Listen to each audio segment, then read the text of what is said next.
प्राचीन काल में एक राजा राज्य करते थे। उनका नाम था ध्यानचंद। ध्यानचंद एक लालची और धन लोभी थे। वे हर वक्त यही सोचा करते थे कि अधिक से अधिक धन कैसे प्राप्त किया जा सकता है, अपने खजाने को कैसे बढ़ाया जाए, कैसे बढ़ाया जाए, मेरी समझ में कुछ भी नहीं आ रहा है। राज्य की जनता से जो लगान वसूला जाता है उसे दोगुना कर दिया जाए सेनापति जी। महाराज, अब की बार राज्य में बारिश कम ही हुई है। पहले ही राज्य की हालत बहुत खराब है, ऐसे में लगान दोगुना करने से। खामोश! तुम्हारी हिम्मत कैसे हुई हमारे फैसले को गलत साबित करने की? सिपाही! जी महाराज, हुक्म करें। इस सेनापति को ले जाओ और कैद खाने में बंद कर दो। क्षमा करें महाराज, क्षमा करें, आगे से ऐसी गलती नहीं होगी। ले जाओ इस मूर्ख सेनापति को हमारे सामने से। सिपाही सेनापति को अपने साथ ले जाता है और उसे कैद खाने में बंद कर दिया जाता है। मुझे इस दुनिया का सबसे अमीर राजा बनना है, सबसे अमीर। मेरा आदेश पूरे राज्य में फैला दो। जी महाराज, आपके हुक्म को शीघ्र ही पूरे राज्य में फैला दिया जाएगा। सिपाही वहां से चला जाता है। अगले दिन सुनो सुनो सुनो, महाराज का हुक्म है कि आपके द्वारा दिया जाने वाला लगान को 2 गुना कर दिया गया है। जितना जल्दी हो अपना लगान जल्दी से जल्दी जमा कर दें। लेकिन बेटा, इस वर्ष तो फसल भी ठीक नहीं हुई, हम 2 गुना लगान कैसे जमा करेंगे? हाँ हाँ, ऐसा करने से तो भूखों मरने की नौबत आ जाएगी। ए बूढ़े, लगता है तुझे महाराज के गुस्से का नहीं पता। वैसे भी तू तो बूढ़ा है, आज नहीं तो कल तुझे मरना ही है। जिंदगी चाहता है तो लगान जमा कर दे। लेकिन बेटा, हम गरीब आदमी इतना लगान कैसे देंगे? ए बूढ़े, अगर लगान नहीं दे सकता तो तुझे कैद खाने में बंद कर देंगे। इतना कहकर सिपाही वहां से चला जाता है और सभी लोग एक दूसरे का मुंह देखने लगते हैं।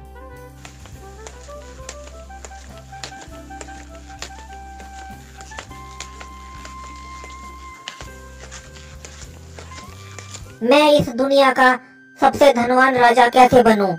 मेरे ऊपर धन की वर्षा हो। क्या किया जाए, क्या किया जाए? उस रात जब राजा सो जाता है तो उसके सपने में एक परी आती है। हे राजन, तुम्हारे धन पाने की लालसा को देखते हुए मैं तुम्हें एक वरदान देती हूँ कि तुम जब भी किसी चीज को छूओगे तो वह सोने की बन जाएगी। ये कैसा सौपन था? छूने मात्र से कोई चीज भला सोने की कैसे हो सकती है? सपना मात्र समझकर राजा फिर से सो जाता है। सुबह हो जाती है। राजा नींद से जगता है और विंडो पर लटके पर्दे को इकट्ठा करने के लिए जैसे ही उसे छूता है वह सोने में बदल जाता है। अरे अरे, ये कैसा चमत्कार! छूने मात्र से यह पर्दा सोने में बदल गया। राजा महल के दूसरे कमरे में जाता है और पानी पीने के लिए वहां रखे जग को जैसे ही हाथ लगाता है वह सोने में बदल जाता है। अरे, ये जग भी सोने का बन गया। इस टेबल को छूकर देखता हूँ। लगता है मेरे सौपन में आने वाली परी का वरदान सच्चा है। अब तो मजा आ गया। अब तो मैं इस दुनिया का सबसे धनवान राजा बन जाऊंगा। मैं अपने राज्य की हर एक चीज को छूकर उसे सोने की बना दूंगा।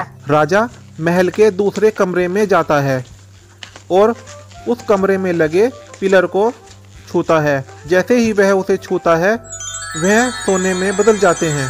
तभी एक सिपाही आता है और कहता है, महाराज, आपके लिए नाश्ता तैयार है। आज मैं बहुत खुश हूँ, बहुत खुश। आज मैं पेट भर के नाश्ता करूँगा।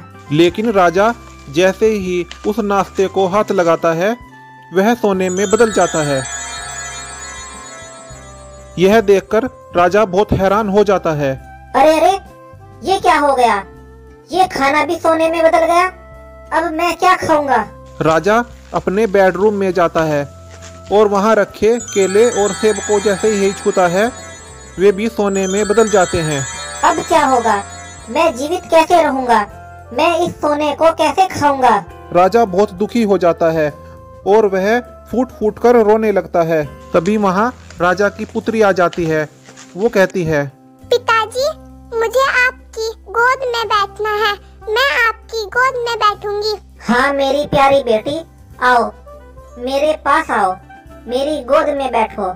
लेकिन उसे छूते ही वह सोने में बदल जाती है। हे प्रभु, ये कैसा अनर्थ हो गया। मुझे क्षमा करें प्रभु, मुझे क्षमा करें। धन की लालसा ने मुझे अंधा कर दिया था। इतना कहकर वह फूट फूट कर रोने लगता है। उसी रात जब राजा सो जाता है तो राजा के सौपन में वही देवी दोबारा प्रकट होती है। हे राजन, हमें कभी भी गलत तरीके से धन पाने की लालसा नहीं करनी चाहिए।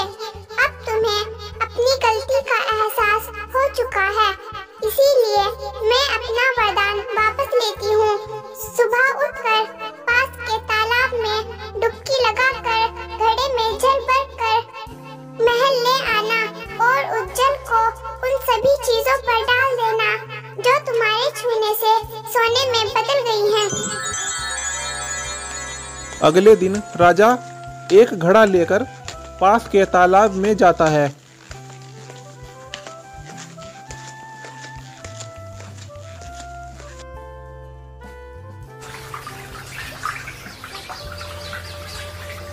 मेरे मन को शांति दे प्रभु, शांति दे।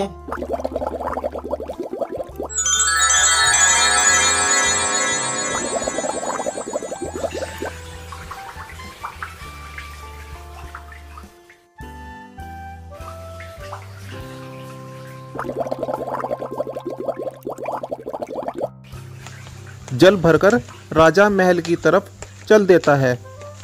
सबसे पहले वह अपनी बेटी के ऊपर जल डालता है जिससे उसकी बेटी जीवित हो जाती है।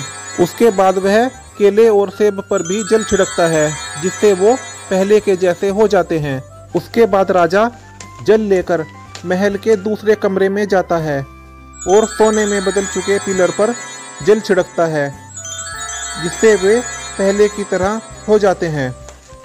अब राजा उस जल को बारी बारी से उन सभी चीजों पर छिड़क देता है जो उसके छूने से सोने में बदल चुकी थी। तो बच्चों, इस कहानी से हमें शिक्षा मिलती है कि हमें कभी भी लालच नहीं करना चाहिए।